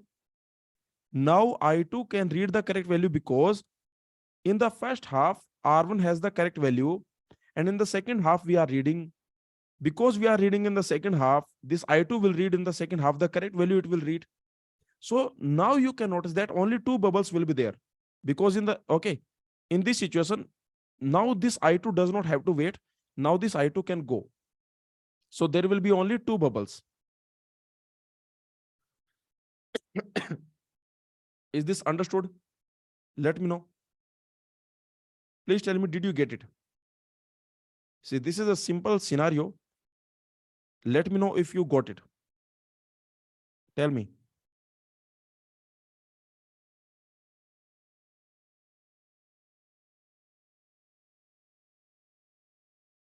Okay, so let me just take another. I'm explaining this same concept again. Please consider this. Okay, again, I'm telling you. So let's assume these are the cycles: cycle C1, cycle C2, cycle C3, cycle C4. I'm giving you cycles C5, C6, C7, and so on. Okay, these are the cycles. Now let's assume there is instruction I1, and this instruction I1 at some cycle, let's assume at cycle C1, it is in the IF stage. Okay, at cycle C2, it is in the this stage. At cycle C3, it is in the execution stage. At cycle C3, it is in the execution stage. Now you tell me, what about I2?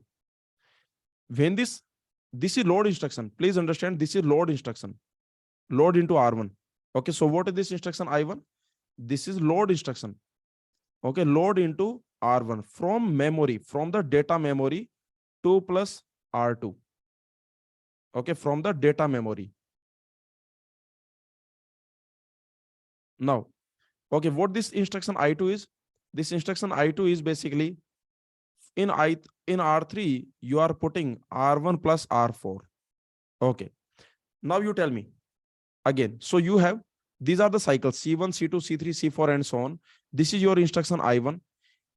It goes to instruction fetch. First, you will fetch the instruction I1. Then you will decode the instruction I1, and you know that it is a load instruction. So because it is a load instruction, so in the execution phase, you will calculate the location. You will calculate the address, right?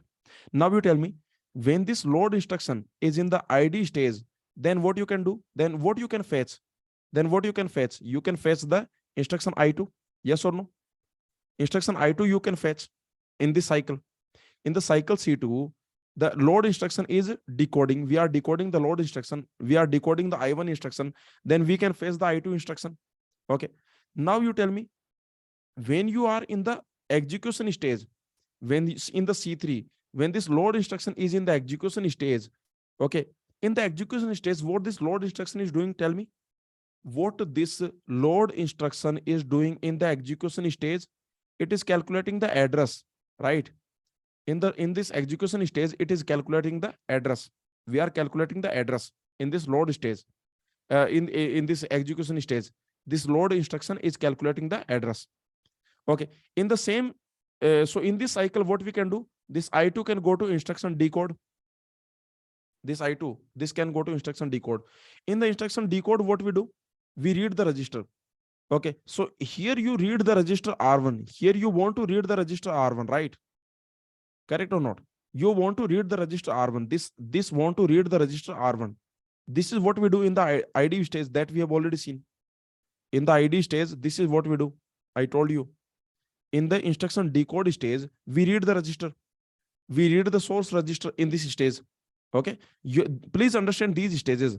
Instruction fetch. In the second stage, we decode and we read the source register. In the third stage, we use the ALU operation. In the fourth stage, we read the data memory. In the fifth stage, we write into register. In this stage, we write into register. We write into register. Okay, now let's come back to this point. So now you tell me, at this point of time, tell me, are we reading the correct value? Okay, at this point of time, in this cycle, is this I2 reading the correct value? This I2, is it reading the correct value? Is it reading the correct value? The answer is no. Yes or no? So here you can clearly see that this is wrong. Wrong value. This is the wrong value of R1 we are reading. We are reading the wrong value of R1. So can we proceed with this wrong value to the execution stage? Can we proceed with this wrong value to the execution stage? Can this I2 go to execution stage? Can this go to I2? Can this I2 go to execution stage? Tell me. No, it cannot go. With the wrong value, you cannot go to execution stage with the wrong value. Okay. You want to go to the execution stage with the wrong value, but it is not allowed. Okay. So what will happen? Tell me. In the next cycle, what will happen? In the next cycle, in the cycle C4, what will happen? In the cycle C4, this will be bubble. In the execution stage, there will be no one. Okay. In the execution stage, there will be no one. In the execution stage, there will be no one. It has to stay here. It has I can say it has to stay here. So I can say it has to stay, remember. So it's this bubble, what this bubble means, this bubble, what this bubble means, this bubble means that I2 is staying in ID stage. Okay, stay in the ID stage, don't go to execution stage. So the execution stage is what? That is idle, yes or no? So execution stage is idle, that is idle. Execution stage is idle, don't go to execution stage. This bubble simply means that this I2 will stay in the ID stage. You are in the ID stage, you leave, you stay there. Okay, but this load instruction will go to memory read. You will read the memory. Okay, by the end of this cycle, what will happen? By the end of this cycle, tell me what will happen. By the end of this cycle, what will happen? Now you have the value which you need to put into R1, but still R1 does not have that value. Okay, here you will put value into R1. In the next cycle, you will put the value into R1. But I can say that in this cycle C4 also, R1 does not have the correct value, correct? Yes or no? So because R1 does not have correct value, so again this I2 cannot proceed. Again this I2 cannot proceed. This instruction I2 again cannot proceed. This is what I'm saying, that okay, that this load instruction will go to the next stage, but this I2 again has to stay. This I2 again has to wait. So this bubble means what? Tell me, this bubble means what? This bubble again means that I2 is staying in the ID stage. It has to stay in the ID stage so that it can read the correct value of R1. So far, it did not receive the correct value of R1. So that is the reason it is staying in the ID stage. This is what is happening. So this is your another bubble. So this bubble means that I2 is in the ID stage. It will stay in the ID stage. It is waiting for the correct value of R1. Now you tell me when the correct value of R1 will be available. Now remember, there are two situations. The correct value of R1, when the correct value of R1 will be remembered. Now consider this cycle C5. Only focus on cycle C5 now. Focus. Zoom it. Okay, let's zoom this cycle C5.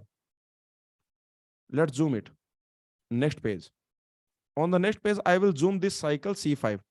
In the cycle C5, what is happening? Look at this. This is your cycle C5. Okay. I am zooming the cycle C5. Please understand.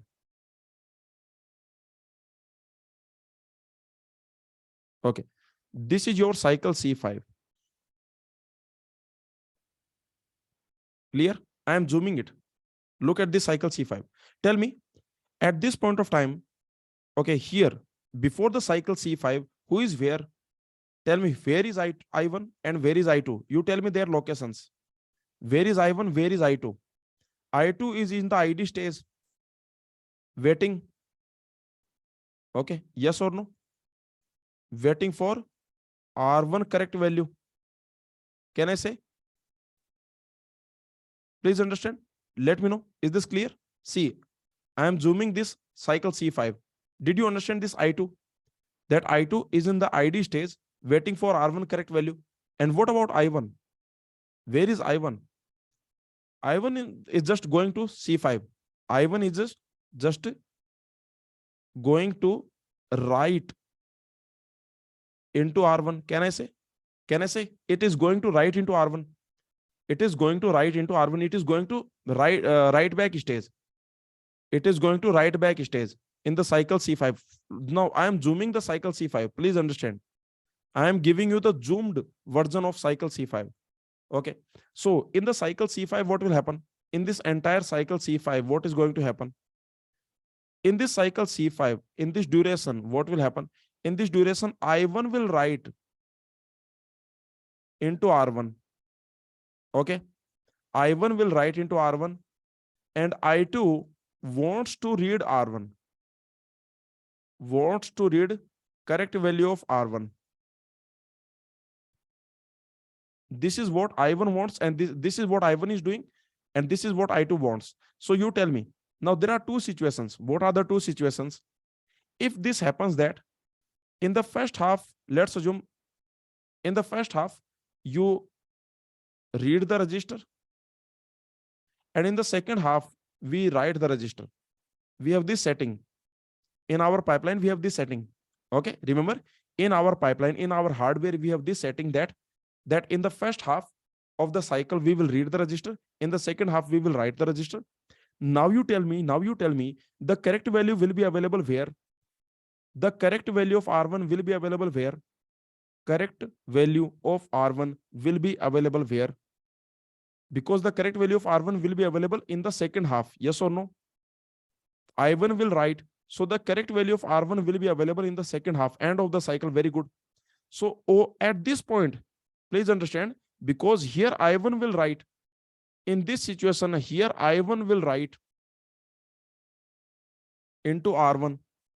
Okay, here I1 will write into R1. So at this point, R1 correct value. At this point, R1 has correct value. So you tell me, then can this I2 read the correct value in this cycle C5? Array no, because this is the area where it wants to read, but the correct value will be available here. See, it's like you want to read here, but the correct value will be available in the future. Can you do the time traveling? Can you do the time traveling? Tell me, can you do this time traveling? Time traveling is never possible, right? Don't do the time traveling. Is this understood? Please tell me, let me know. See, you try to understand this. Let me connect my laptop to charger. You try to understand this. What is happening here?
Hello.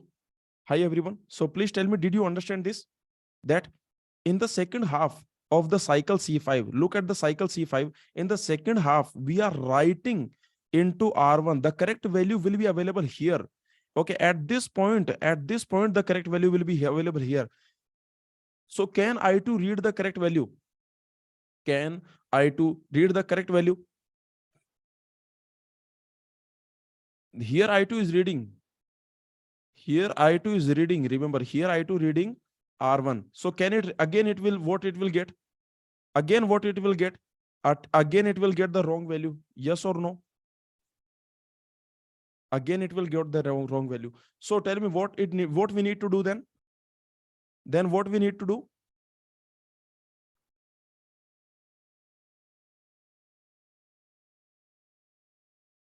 Okay, then what we need to do? Tell me, please tell me. Then what we need to do? Then in the next cycle, this I1 will be gone. In the next cycle also, the next bubble will happen. Okay, yes or no? See, sorry, what I am saying that in this cycle also you cannot, yeah, okay. So in this cycle also, you cannot do anything. Is this clear? Tell me.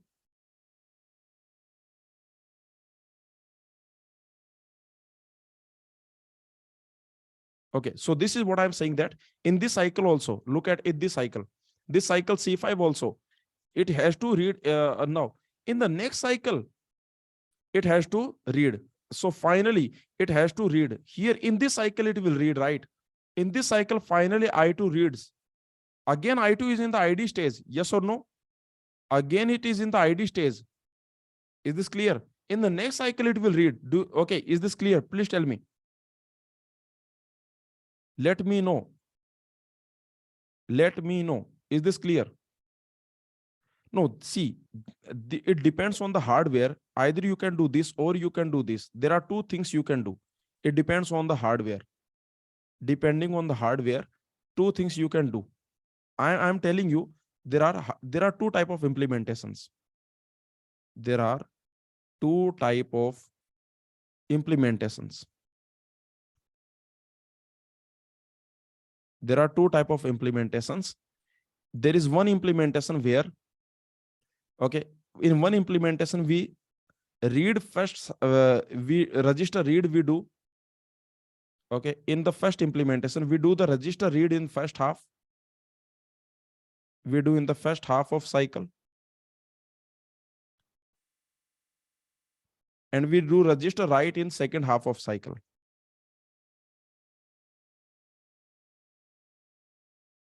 Okay, this is one implementation. And the second implementation is that we do register read in the second half. In the second half, we do the register read, and we do the register write in the first half. These are the two implementations. It will be given to you in the question. Okay, in the gate, this will be given to you. Tell me, is this clear? So there are two implementations. This will be given in the exam. What implementation we are following, it will be given to you. So there are two implementations, the first implementation and the second implementation. In the first implementation, in the first half we read. Okay, so here we register read, here we do the register read, and here we do the register write. Okay, so here we do the register read,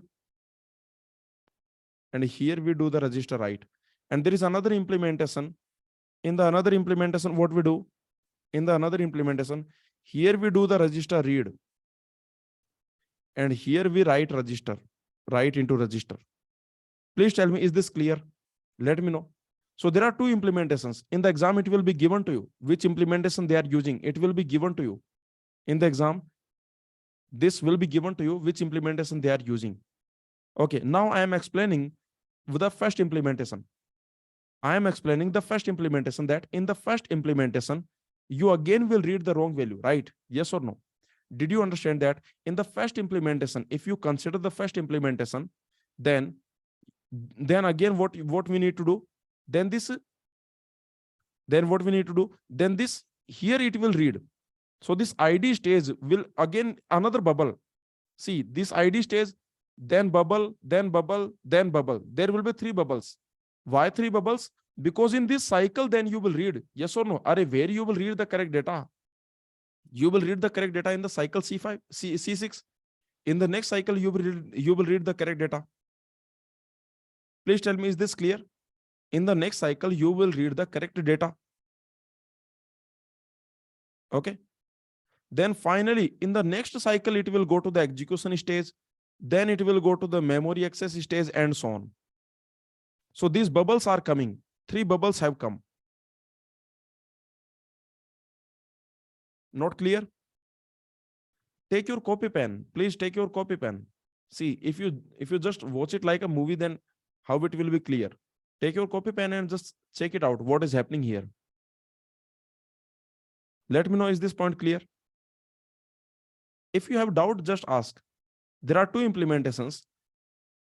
Let me give you the second implementation. Okay, let's understand the second implementation now. In the second implementation, what will happen? In the second implementation, what will happen? This is called split phase implementation.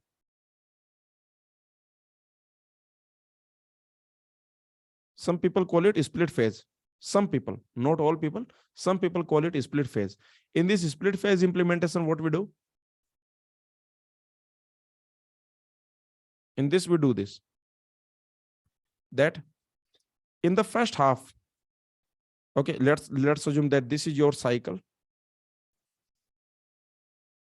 This is your cycle. Then in the first half, what we do? In the first half, we write. In the first half, we write into register.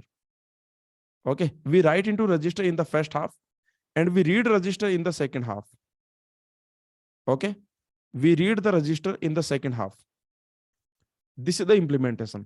Now consider this implementation, and you tell me, look at this cycle C5. Focus on cycle C5. Again, just focus on cycle C5. Again, I will zoom it. Okay, let's zoom it. So if you zoom it, then what happens? In the cycle C5, I1 will write into R1 and I2 want to read. So tell me what will happen? Where correct value of R1 will be available? Please tell me. This is your cycle C5. This is the cycle C5. Where the correct value will be available? Let me know. Where the cycle C5 will be available? Correct value of R1 will be available. It will be available here because the writing will happen here. Because we have a system, we have an implementation in which whenever we write into register, we write in the first half of the cycle. Arnab is asking, sir, this split phase occurs only for write back stage. No, Arnab, please understand what is happening here. In our system, in our computer, in our processor, whenever we want to write into register, whenever we want to write into any register, we will do that in the first half of the cycle. Okay. And whenever we want to read from the register, then we will do that in the second half of the cycle. Is this clear now? Please tell me. You can use it in any phase. Whenever you want to read or write register, basically we will write in the first half, we will read in the second half of the cycle. Okay.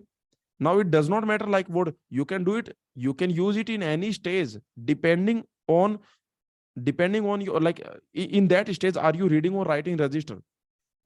Whatever stage you take in which you read or write register, you can use it. Okay.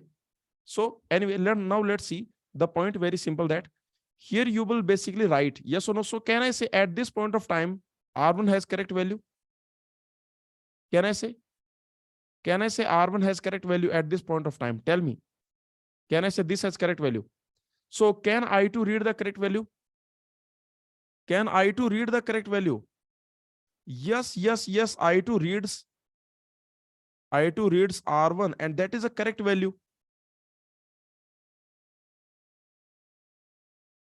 That is a correct value. Okay. So that it means that at the end of the C5, who has the correct value? So you can notice at the end of the C5, this I2 has the correct value. Okay. So in C6, it will directly go to execution stage. Now, did you understand the difference? Because you have already read the data. In the cycle C5, you have already read the data. You have already read the data. So now you will go to cycle. Now in the next cycle, you will go to execution stage. That's it. This is the difference. Is this clear to everyone now? Please tell me. Anyone has any doubt in this? Understood or not? See, these are simple things actually. These are not complicated. Just take your copy pen and just try to do them. Very simple things. Mavit is saying that cycle divided into two parts, read and write. Is this right, sir? Yes. That's what I'm saying. Mavit, there are two implementations. In one implementation, we read the register in the first half of the cycle. In another implementation, we read the register in the second half of the cycle. There are two implementations. Okay. I told you analysis using first and second implementation. Did you understand this analysis? Please tell me. This analysis I told you. Okay. Now let me summarize this analysis. Let me give you the summary of this analysis. The summary is like this. So you have instruction I1, which is a load instruction. In the register R1, you are putting something from the memory, from the data memory. From the data memory, you are putting something. From the data memory, it's like something you are putting in R1. Okay. And this is your I2. In I2, what you are doing? You are, it's like you are using R1. Okay. You are using R1. Please understand now. Again, I am telling you, one last time I am telling you. So basically this value you should use here. Okay. This value you should use here. Now let's create the pipeline implementation. What I'm going to do, let's create the pipeline implementation. Let's create. So you have cycle C1, cycle C2, cycle C3, cycle C4, cycle C5, C6, C7, C8, and so on. Instruction I1. Okay. Instruction I1 will go to instruction fetch. Then it will go to instruction decode. Then it will go to execution. Then it will go to memory access. Then it will write back into the register. Okay. That's it. Now instruction I2, what it will do? So in the cycle C2, it will go to instruction fetch. In the cycle C3, it will go to instruction decode. But can it go to execution phase? Did it read the correct value? Did it read the correct value here? It is reading. This I2 reads R1, and that is a wrong value. Correct? Yes or no? So that is a wrong value in this cycle. Look at this cycle. So in this cycle, I can say that is a wrong value. So what will happen then? Because you have a wrong value, so what will happen? So it will have to stay. This I2 has to stay in the ID stage. Okay. You will stay in the ID stage. In the ID stage, you will stay. Okay. So again, maybe you can consider like this. So you are in the ID stage.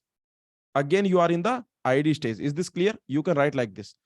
Write this so that you know that this is a bubble. Okay. But you are in the ID stage. And this underline means bubble.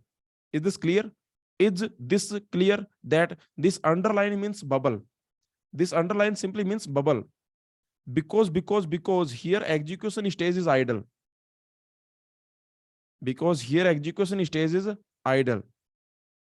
Okay, so this underline means that this is bubble. But this ID means that you are in the ID stage. This I2 is in the ID stage. Now you tell me, in this WB, okay, when this instruction in the next cycle also it will be in the ID stage, because it did not get the correct value. Again, this is a bubble. It did not get the correct value. We did not get the correct value. So again, this is a bubble. Okay. Now what can happen? Now. Here we got the correct value. Yes or no? Here we got the correct value. But here something beautiful happens. Here we got the correct value. Look at this. At the end of the C5, look at this. Now R1 has correct value. Now this R1 has correct value, but two things can happen. Either you read it here and go to execution phase. Yes or no? Like, as soon as you have the correct value, like basically you have the correct value and you go to execution, you read it in the same cycle, you read it. This is which implementation? This is which implementation? Which implementation is this? This is which implementation? This is the implementation where you are writing in the first half, reading in the second half. Yes or no? You are writing in the first half. This is writing in the first half. This is reading in the second half. So that in the next cycle, you can go to execution phase. Then you can go to MA. Then you can go to WB and so on. Okay, that's it. So this is called another implementation. So this here, I can say, if you look at this entire thing, this is your implementation of split phase implementation. This is your split phase implementation. This is not a standard terminology. Some people use it. So I am also using it. Some authors, there are some authors, I don't remember the university, but there are 1 or 2 universities which use this. In the standard books, I did not find it, this term. Okay. But in the GATE exam, they are defining it. In the GATE exam, there are many questions in which they are defining it. They are telling you when the register read will happen, when the register write will happen. In the first half, the register read will happen. In the second half, register write will happen. All the information will be given to you in the question. Now you tell me, what is the another situation? The another situation is that here the correct value we got. The R1 has a correct value. Yes or no? R1 has correct value, but I did not read it. Yes or no? Here R1 has the correct value, but I2, this instruction I2 did not read it. So it needs to read it. Again, bubble. Okay. Then in the next cycle, it will go to execution phase, then MA phase, and so on. Is this clear? Please tell me. This is the summary. Like 3 times I've told you this. Let me know if you understood. See, this is simple point. This is not complicated, but I have also given you the zoom version of C5. Like if you zoom it, the cycle C5, if you zoom it, then what you will get? That also I told you. Okay, let's see this. So did you notice that these bubbles we are getting, right? Yes or no? So these bubbles, let me tell you, these bubbles, these are also called stalls. These are also called stalls. These bubbles are also called stalls. Okay. And they are, whenever basically anything that is creating stalls, this is called hazard. Any condition which creates stall, any condition which creates stall, which creates stalls, any condition which creates stalls is called hazard. Is this clear? Anything, because of anything, if stalls are happening, because of anything, if bubbles are coming, okay, then that condition is called hazard. Now let me give you another example. Consider this one. Look at this example. See, in the last question, which condition, because of which condition you got the hazard? Look at in the last question. In the last question, why did you get the hazard? In the last question, why did you get the stalls? Why did you get the bubbles? In the last question, you got the bubbles because of this dependency. Yes or no? This is a dependency, right? Why this is dependency? This is dependency because I2 is reading the value of I1. So that is a dependency. Okay. This I2 must read the value written by I1. So that is a data dependency. You can call it data dependency. So because of this data dependency, stalls are coming. Can I say? Okay. Yes or no? Stalls coming. Stalls coming because of it. Stalls coming because of it. So this data dependency is the hazard. So this is the hazard. I told you, if anything brings stalls, that is hazard. Is this clear? Very simple definition. Very simple definition. If because of anything stalls are coming, that is hazard. If because of you stalls are coming, you are hazard. If because of this dependency, stalls are coming, so this dependency is hazard. So who is hazard here? Like very clearly understand who is hazard here. This dependency is hazard. Is this clear?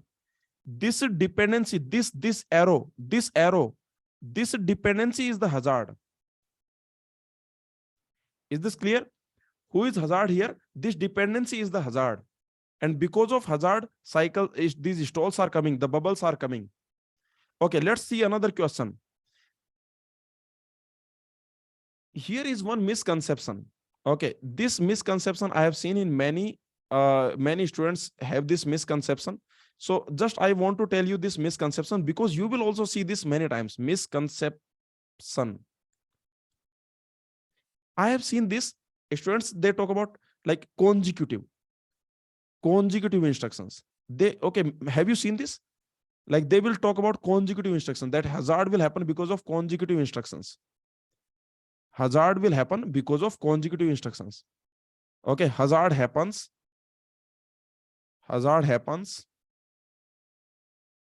by consecutive instructions only.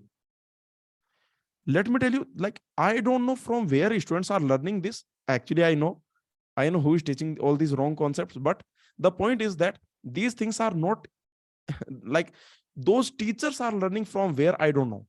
Okay. The people who are teaching these concepts, I don't know from where they are learning. Let me tell you, this is entirely wrong. Please ask them for a single standard resource where these things are given. Okay. Please ask them whenever they teach you this type of concept in any coaching institute. If they teach you this type of concept, please ask them that give me a single standard resource from where you have studied this, from where you studied this. Just tell me. We want to know those resources from where you are learning these things, these wrong things, because in the standard resources these things are not there. From where are you learning these things? Okay, anyway, the point is this type of things are very wrong, like conjugative, non-conjugative, these things are very, I can say, nonsense things. Now let me tell you, let me give you one example. Consider this example. Here you can notice this is R1, this is R1, right? Yes or no? So this is a dependency. Again, this is a dependency. Do you agree? This is a dependency because from instruction I1, you should read this. You should read this value, right? Yes or no? The value of R1 that you should read from I1, correct? This value should be this value. This R1 value should be this R1 value. Okay. So from I1, you should read R1. So this is again a dependency. Is this dependency a hazard? Is this dependency a hazard? Is it hazard? Let's check it. Is this dependency hazard? Remember, this is not consecutive. So let's check, is this hazard? Now, let me tell you how to check hazard. How to check hazard. How to check if something is hazard. If anything is hazard, if something is hazard. How to check if something is hazard? How will you check if something is a hazard? Let me tell you the best way. Actually, this is like the best way, correct way, whatever you want to call it. So how to check if something is hazard? Just do pipeline execution without thinking anything. Okay, just do normal pipeline execution. Just do normal pipeline execution. What you do? Just do the normal pipeline execution. Okay, just keep doing the normal pipeline execution and then check. Okay, just do the normal pipeline execution and then check. And then check if any problem. Okay, and then check if any problem. So just do the normal execution, just do that, and then check if any problem. So for example, in this program, just do the normal execution. Let's do the normal execution. This is C1, C2, C3, C4, C5, C6, C7, C8, C9, and so on. Okay. So you tell me the instruction I1. The instruction I1, do the normal execution. Okay. Instruction fetch, then it will decode and read the registers, then it will go to the execution phase, then it will read the data memory, then it will write back into the registers. This is instruction I2. What instruction I2 will do? It will instruction fetch, it will go to instruction decode and it will read the registers. It will go to the execution phase, it will use the ALU. Then if it needs, then it will do the data memory read, data memory access, then it will write back into the registers. Then this is your I3. See, did you notice I am not focusing on anything? I am just doing the normal execution, right? Yes or no? Did you notice? Did you notice? I am just doing the normal execution. Okay, in the C3, I3 is in the this stage. Okay, then this is in the this I3 is in the decode stage. You read the registers, then you go to execution phase, then you go to memory access, then you go to memory access phase.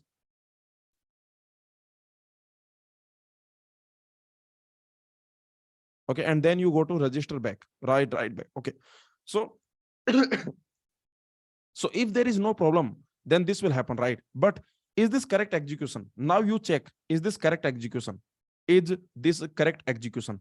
So you tell me, simple question I am asking, you tell me,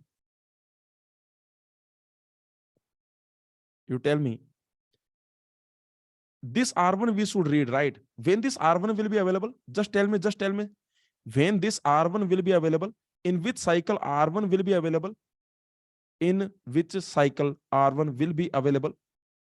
R1 will be available in cycles at the end of cycle C5. Yes or no? R1 will be available at the end of cycle C5. Okay, again, there are two concepts. So again, you can notice, let's assume this, assume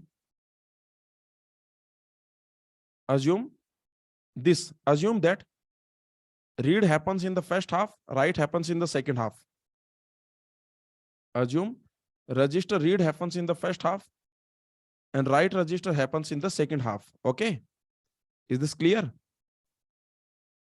Just assume this situation.